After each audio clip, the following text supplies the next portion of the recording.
All right, streaming service giant Netflix has reached a record number of subscribers. Our next guest explains what this all means for consumers. Peter Csathy will be here to talk about that on Good Morning San Diego.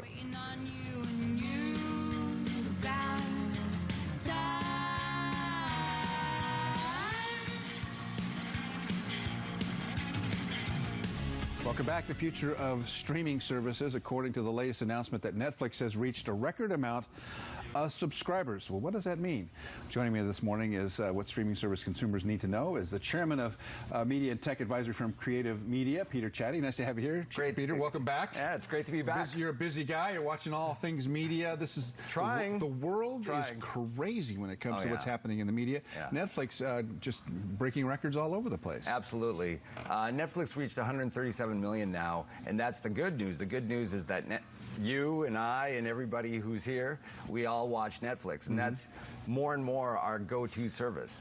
But the bad news for Netflix is that 137 million of us watch it, and it's a question of where they go from here. So in the U.S., you don't see all that much growth anymore. Something like 6 out of 7 new subscribers to Netflix actually come from outside the U.S. So that's it's going to be a challenge for Netflix to continue that kind of hyper growth to keep investors happy. Well, you know what's interesting is that in television we always had what's the lead in and what's the lead out of a program, a specific program. And there was, and I remember the Thursday nights on ABC when Happy Days was on, Laverne and Shirley, and all those shows tied together and kept the viewer engaged until news time. These new services don't really do that. They're kind of one-off, right? And then you go, all right, what else am I going to do now? Oh, I'll go to Prime. So what's going on there? No, that's exactly right. So what Netflix has done so far is just flood the market. They've spent $13 billion on content this year. Think about that, $13 billion. Nobody's come close to that. So Amazon Prime Video tries to keep up with $4 to $5 billion, which is insane amounts of money. But you're exactly right. There isn't really that much like continuity to it all, and so many of the critics feel that Netflix is just throwing it all out there. And then, from a consumer standpoint, how do we find it? How do we find it intelligently?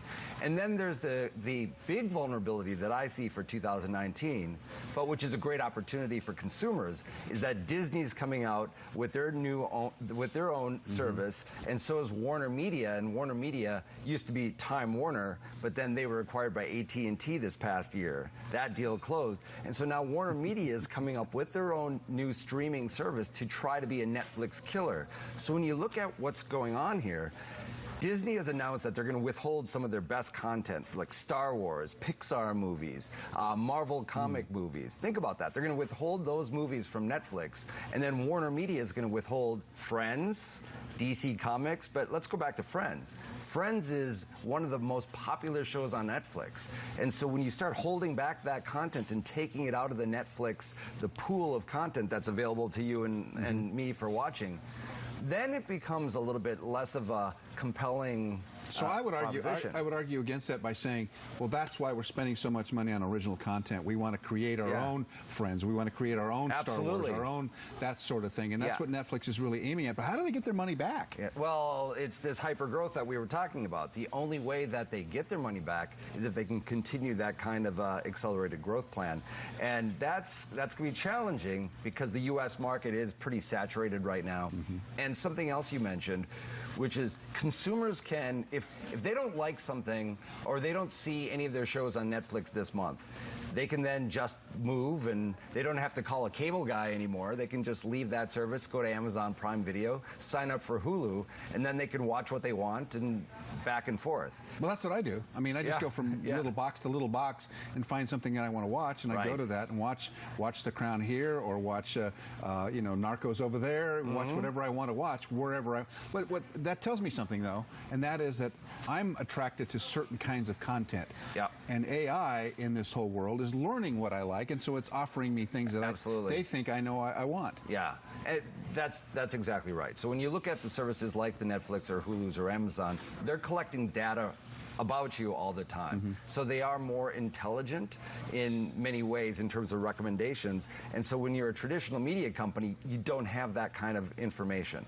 But still, ultimately, it comes down to who's watching what shows are going to be the most compelling to a mass base of consumers. And so if somebody sees something on the new the Pixar movies or the new Star Wars movies are only available on a Disney Channel, then they may think twice when they're shelling out their money about signing up for Netflix this month. Right. One surprising fact, something like 50% or 60% of viewing on Netflix is family, kid-friendly programming, because kids love watching things over and over again. Yeah. So, and I think the movie industry has learned that, because a lot of the most successful films lately that are out in theaters, not on any of these services, are family-related films. So that's what's that. Yeah. All right. So the future of news is, when I look at all this stuff, live television still hasn't impacted this. It's still not there. What's going on there? Well, live television is now built into, like Hulu has Hulu Live.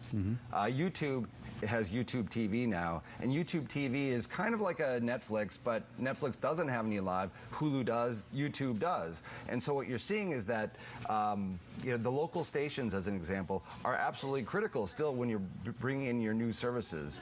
Netflix is interesting because they haven't gone that route, which is, in my view, another vulnerability for that versus something like a Hulu Live. One more thing about Hulu.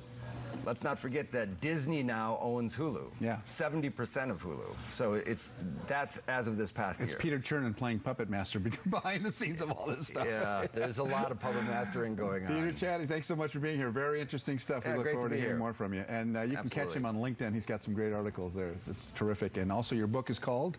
It's called Media 2.0, and this year it's the 2019 version, of course. It's a great book. Thanks very much for being here. All right.